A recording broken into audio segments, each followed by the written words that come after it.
Saya berdiri di sini. Ini memang saya di sini sebagai guru penggerak di SMP. Penggerak itu apa? Guru penggerak itu sebenarnya sebuah program yang dicanangkan oleh Kementerian Pendidikan mengenai sebuah program di mana sebenarnya ini untuk menggalakkan paradigma pendidikan yang baru, yaitu tentang merdeka belajar. Jadi guru penggerak itu adalah guru yang memang ditugaskan untuk menjadi pemimpin pembelajaran yang berorientasi pada siswa dan mengajak serta guru-guru yang lain untuk berkolaborasi dalam hal melaksanakan transformasi pendidikan menjadi teladan dan sebagai agen perubahan untuk goalnya apa? Mewujudkan profil pelajar Pancasila. Kemarin sudah disampaikan oleh Miss Rina. Jadi profil pelajar Pancasila di sini sebenarnya itu hanya sebuah nama saja. Isinya itu sebenarnya sama dengan tujuan pendidikan nasional kita, kayak gitu ya, yang memiliki nantinya ketika murid itu keluar mereka seperti apa sih, kayak gitu. Itu goalnya yang ada pada, cuma dikasih beda nama profil pelajar Pancasila, isinya sama. Yang pertama, ketika murid itu sudah mendapatkan pendidikan, apa yang diperoleh? Beriman, menjadi manusia yang beriman dan bertakwa, kemudian mempunyai akhlak yang baik, bernalar kritis, kemudian berkebinekaan global, bertanggung jawab. Nah, sebenarnya itu sama dengan tujuan pendidikan, hanya saja dinamakan profil pelajar Pancasila-nya seperti itu. Kemudian yang pertama kita akan belajar dulu mengenai filosofi pendidikan Ki Hajar Dewantara. Sebenarnya kenapa sih Ki Hajar Dewantara kok ini berperan banget dalam pendidikan bangsa kita? Sebenarnya beliau itu siapa? Kenapa gitu? Kenapa dijadikan ikon pendidikan nasional kita? Nah, kalau kita lihat siapakah Ki Hajar ini? Beliau ini adalah nama aslinya Ki Hajar Dewantara ini lahir di Yogyakarta tanggal 2 Mei 1889. Jadi kenapa kok setiap tanggal 2 Mei diperingati sebagai Hari Pendidikan Nasional? Ini karena merupakan hari kelahirannya beliau. Beliau itu lahir dari lingkungan keluarga keraton Yogyakarta. Jadi karena golongan bangsawan sehingga beliau bisa mendapatkan pendidikan waktu itu. Setelah ini kita akan bahas kenapa beliau bisa sampai menjadi konsul di dunia pendidikan, dan beliau lahir dengan nama asli Raden Mas Suwadi Suryono. 1889 itu dicetuskan yang namanya politik etis atau politik balas budi. Kemudian tahun 1902 ternyata politik ini dikabulkan, dan salah satu isi dari politik ini adalah diberikannya pendidikan, irigasi, dan transmigrasi. Tapi yang paling berpengaruh itu adalah pendidikan di Indonesia. Kemudian setelah adanya politik etis ini, salah satunya adalah di bidang pendidikan. Ketika pendidikan itu diterapkan di Indonesia 1992, ini bukan ini seperti mendirikan taman siswa di Yogyakarta. Dia kembali ke tanah air, kemudian mendirikan taman siswa. Nah, di taman siswa inilah yang menjadi cikal bakal perjuangan dari Ki Hajar Dewantara, karena beliau ini kalau misalnya yang lain bergerak dengan bidang politik, beliau bergerak di bidang pendidikan. Jadi lewat pendidikan beliau itu mendidik anak-anak di Jawa, khususnya di Yogyakarta pada waktu itu tentang pendidikan. Jadi tidak hanya menghilangkan buta huruf, tapi juga di situ ada filosofi yang beliau terapkan. Kemudian tahun 1946 ketika Indonesia merdeka, beliau diangkat menjadi Menteri Pengajaran. Waktu itu bukan pendidikan ya, bukan Kementerian Pendidikan, tapi Kementerian Pengajaran pertama kali. Sehingga beliau kenapa sangat penting, karena beliau selain berperan tadi di bidang pendidikan, beliau adalah Menteri Pendidikan pertama, pengajaran pertama di Indonesia, meskipun itu hanya berlangsung 4 bulan saja, Agustus, September, Oktober, November. Kemudian 14 November 1945 karena sistemnya dari presidensil menjadi keparlementer, sehingga beliau diganti oleh Mr. Mulia, sehingga beliau tidak jadi Menteri Pengajaran. Tapi perannya bagi pendidikan itu sebagai tonggak awal berdirinya Kementerian Pendidikan di Indonesia. Jadi seperti itu kenapa beliau menjadi ikon pendidikan di Indonesia, karena beliau lah yang memberikan fondasi pertama bagi pendidikan bangsa kita. Seperti itu. Lanjut nih. Dasar-dasar pendidikan Ki Hajar Dewantara. Ini yang pertama adalah filosofi yang beliau terapkan adalah menuntun. Maksud pendidikan itu apa sih? Pendidikan itu adalah menuntut segala kekuatan kodrat yang ada pada anak-anak agar mereka dapat mencapai keselamatan, kebahagiaan yang setinggi-tingginya, baik itu sebagai manusia maupun sebagai anggota masyarakat. Jadi menuntun, pendidikan kita itu menuntun. Jadi tidak hanya transfer knowledge, juga kita menuntun itu artinya apa? Tidak hanya ilmu pendidikan, ilmu akademik saja yang diberikan, tapi juga ilmu yang lain, ilmu batin, ilmu kalau kita ini kan bukan apa namanya ilmu batin yang kalau kita ini tuh laku kita, bagaimana cara bersikap, nilai-nilai kebaikan. Kalau kita bahasa Indonesia itu budi pekerti atau akhlak. Jadi pendidikan itu menuntun anak-anak. Berikutnya, kemudian lanjut, sedangkan kita ini sebagai pendidik itu hanya menuntun tumbuh dan bimbingnya kekuatan kodrat yang ada pada anak-anak agar dapat memperbaiki lakunya hidup dan tumbuhnya kekuatan kodrat anak itu sendiri. Jadi sebenarnya kalau kita sebagai seorang pendidik Ustaz, ini sebenarnya kita tidak harus udah ceramah di depan kemudian bagaimana menyampaikan yang benar ini, tapi kita menuntun lebih ke memfasilitasi, memotivasi anak-anak untuk memperbaiki lakunya sesuai dengan kodrat mereka. Kodrat itu apa maksudnya? Kodrat anak ini disesuaikan dengan kodrat alamnya. Yang pertama kodrat alamnya. Alamnya itu yang seperti apa? Anak itu tinggal di Indonesia. Kita sekarang tinggal di Indonesia. Kita harus lebih banyak bercerita tentang bangsa kita, bangsa Indonesia, lingkungan sekitar anak kayak gitu. Jadi jangan bercerita tentang ini negara Eropa, negara Timur Tengah seperti ini, tapi lebih banyak berceritalah tentang kehidupan masyarakat yang ada di lingkungan sekitarnya. Contoh misalkan negara kita itu 75%-nya adalah laut. Kita hanya berapa? 25% itu adalah daratan. Sehingga apa? Kita itu sebenarnya hidup di laut. Dan seharusnya kalau kita tahu dan itu kita tanamkan ke anak-anak negara kita itu laut loh. Nah, sehingga apa yang harus kalian lakukan ketika negara kita itu lebih banyak lautnya? Jangan fakta laut itu dengan sebaik-baiknya dijaga, karena itu adalah ini punya kita gitu, sumber daya alam kita. Contoh lain kayak Freeport gitu ya. Kita kalau tidak tahu bahwa Freeport itu dulunya adalah gunung emas yang dikasih tahu Amerika bahwa itu paling banyak tembaga loh. Karena kita bodoh, kita mengiyakan saja. Padahal itu emas sebenarnya di situ. Itu contoh. Jadi mengenalkan lingkungan alam ke anak-anak untuk mereka tahu bahwa negara kita itu seperti ini loh, lingkungan kita seperti ini loh. Kita tinggal di negara tropis, kemudian apa yang harus kita lakukan? Kemudian kita tinggal di negara yang diapit oleh 3 lempeng besar yang itu selalu bergerak. Akibatnya apa? Oh, sering terjadi gempa, api banyak. Sehingga ketika ada gunung meletus, ketika ada gempa bumi, jangan langsung ngejat ini pasti bangsa Indonesia banyak dosanya gitu. Ini seperti ini. Nah, kita mainkan bahwa nggak seperti itu ada pengetahuan ilmiahnya. Jadi sesuai dengan kodrat alam anak. Jadi lebih kenangan ke lingkungan mereka. Kalau misalkan kita sekarang tinggal di kota, lebih banyak bercerita kondisi kota itu seperti apa. Kalau anak misalkan dia berada di daerah pantai, maka kenalkan dia dengan kondisi pantai yang seperti apa. Lebih banyak bergaul dengan pantai. Jadi kalau misalkan kita negara agraris, ya lebih banyak seharusnya lebih banyak mengenalkan pendidikan pertanian untuk anak-anak kita. Jangan sampai kita negara agraris justru malah kita impor beras dari Jepang, dari Amerika gitu kan. Itu juga sesuatu hal yang memang di luar seharusnya kodrat seorang anak. Kemudian yang selanjutnya adalah kita juga harus menyesuaikan dari kodrat zaman mereka. Pendidikan global itu menerapkan anak mempunyai keterampilan kapabilitas yang ada tadi, penuntut tadi. Maka apa?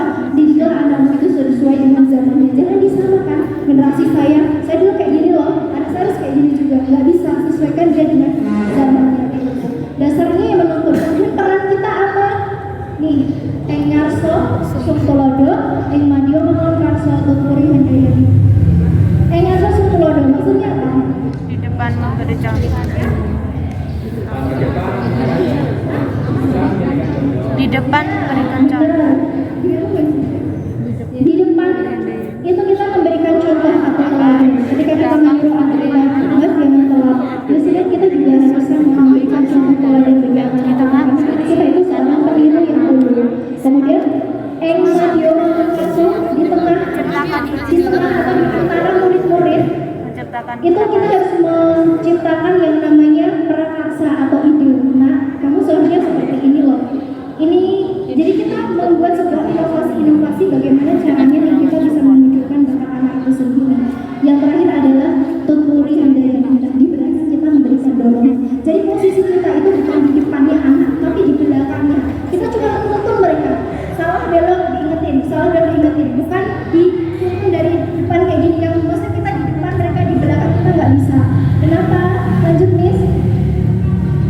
Ibaratnya nih, anak itu sebuah benih yang disemai.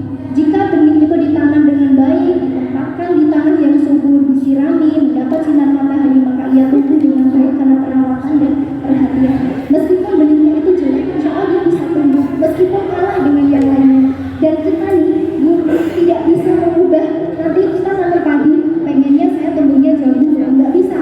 Padi yang tumbuh padi, itu anak, benih gitu ya, benih. Dia sesuai dengan benihnya. Misal dia punya bakat, ini lebih kepada apa sih maksud dari ini apa?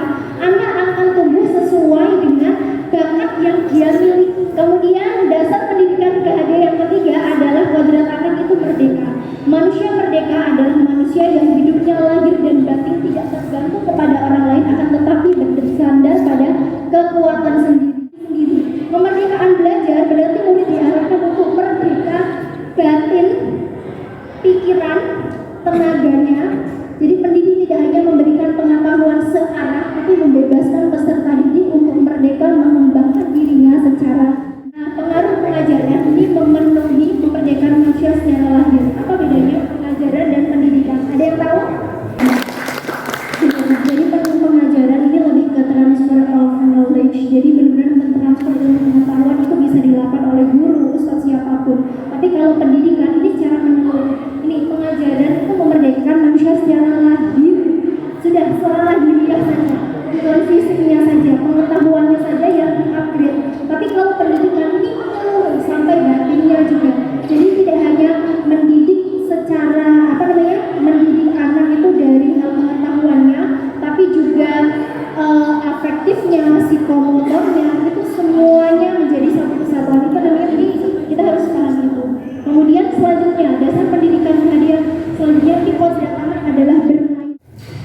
Contohnya misalkan nih pembelajaran yang menyenangkan. Contoh ini sudah ada itu ya belajar tapi sama ini praktek saya doang, tapi mungkin Panjana sebenarnya punya lebih banyak lagi. Sehingga saya sudah minta ke teman-teman dari kemarin yang lomba inovasi itu, tapi saya belum bisa gitu ya. Ini mencocokkan, ini bermain peran, ini zaman angkatan 3. Ini ceritanya jadi Ustaz Bana ini. Karena makanya kan bisa karena materi saya punya tadi bagus. Ya, ini lakukan. Jadi jenglotnya. Nah, ini bermain peran. Jadi mereka itu intinya belajar tapi sambil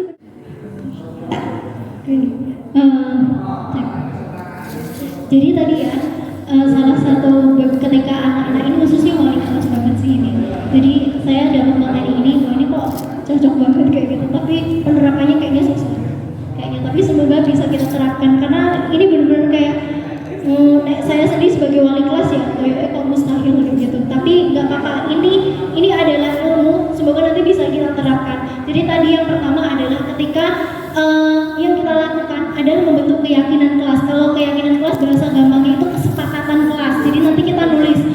Nanti mereka sendiri, anak-anak sendiri yang menyetujui itu. Jadi misalkan nih, silakan kalian buat kesepakatan kelas. Jadi nanti ketika mereka melakukan sebuah kesalahan, mereka akan dikembalikan lagi.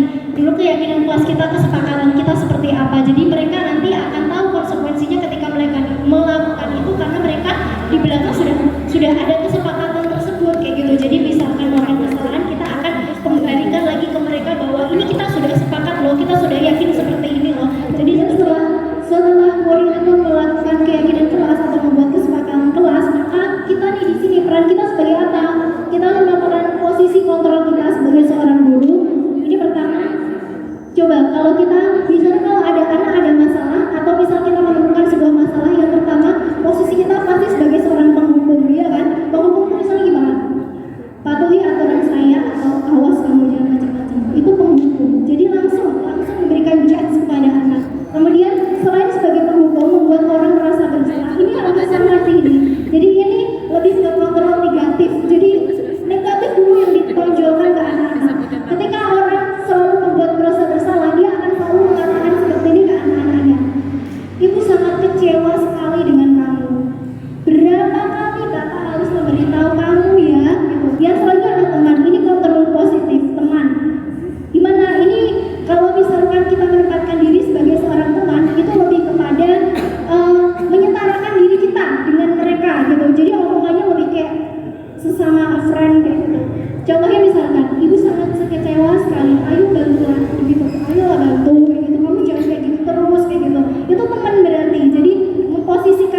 kita kontrol kita itu sebagai seorang teman ketika ada anak kita yang melakukan kesalahan.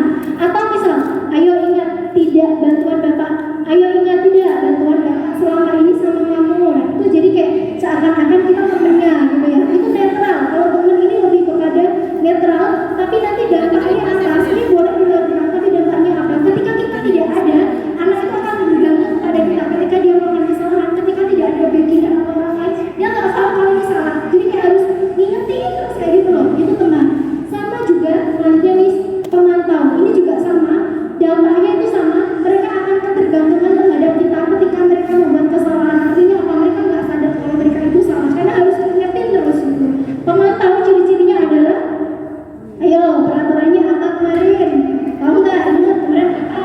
Nah, harus dia ada konsekuensi ketika ada peraturan, ada konsekuensi. Kemudian ketika guru menanyakan atau memberikan feedback ke anak tersebut, itu namanya pemantau. Apa yang telah kamu lakukan? Sanksinya apa? Konsekuensinya apa kemarin? Kamu seperti itu berarti konsekuensinya apa? Nah, ini berarti posisi kita adalah sebagai seorang pemantau. Antara teman dan pemantau ini sama-sama memberikan, menanyakan kembali, flashback kira-kira kemarin peraturannya apa? Kenapa kan kayak gitu? Konsekuensi sudah apa? Ya tahu nggak kayak gitu? Itu pemantau. Sebenarnya boleh dilakukan, tapi dampaknya tidak secara menyeluruh dan anak akan lebih bergantung pada kita. Ketika kita tidak ada dan anak itu melakukan hal yang sama, ketika dia tidak diingatkan maka dia nggak paham kalau itu salah gitu. Itu dampaknya itu. Jadi dua ini kalau bisa dihindari karena ini judging ke anak. Tapi kalau yang dua ini sebenarnya boleh dilakukan. Tapi yang paling tepat adalah manajer. Manajer ini gimana? Jadi kita kayak diskusi ke anak.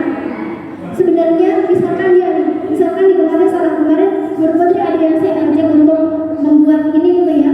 Misalkan jadi kita kayak ngomongnya dari hati ke hati. Jadi lebih ke apa ya? Sharing kayak gitu. Sebenarnya kamu tadi kenapa mau seperti ini?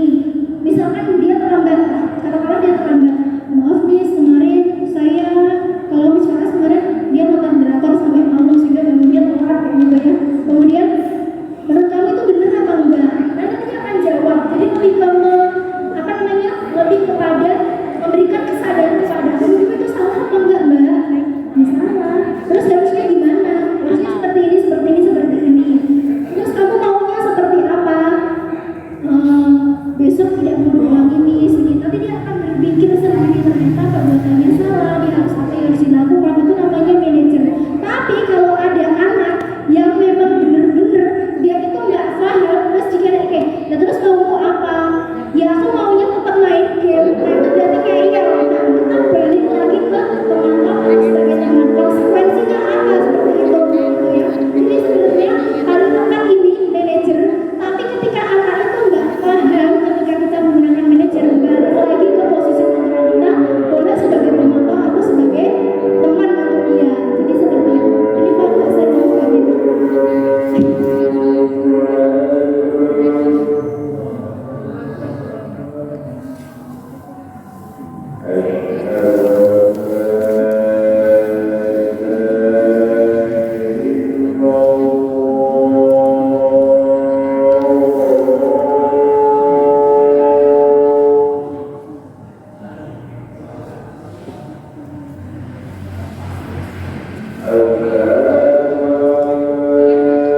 Ini tadi saya ulangi lagi, kalau misalkan manajer ini sebenarnya hal yang diinginkan ketika anak ada masalah, tidak perlu wali kelas semuanya. Ketika ada masalah jangan langsung lari ke wali kelas, coba ini ditangani dulu. Caranya misalkan ini dihindari, yang ini boleh dilakukan, tapi yang paling dianjurkan adalah manajer. Jadi manajer ini ketika ini tidak bisa, kok misal contohnya kayak anak saya nih, dia kedewasaannya kurang, ditanya apa jawabnya apa orang muda, harusnya dia pengennya saya jawabnya seperti ini, tapi dia belok misal kayak gitu ya. Nah boleh kita posisikan diri kita sebagai seorang teman ataupun seorang pemantau, tapi yang diinginkan adalah manajer.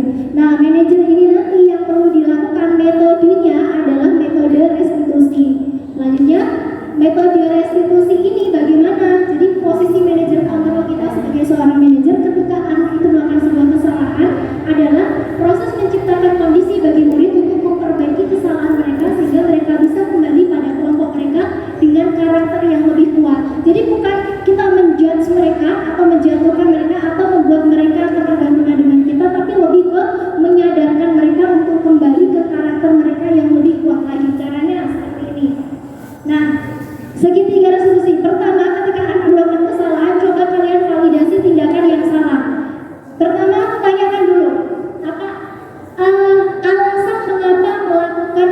tersebut.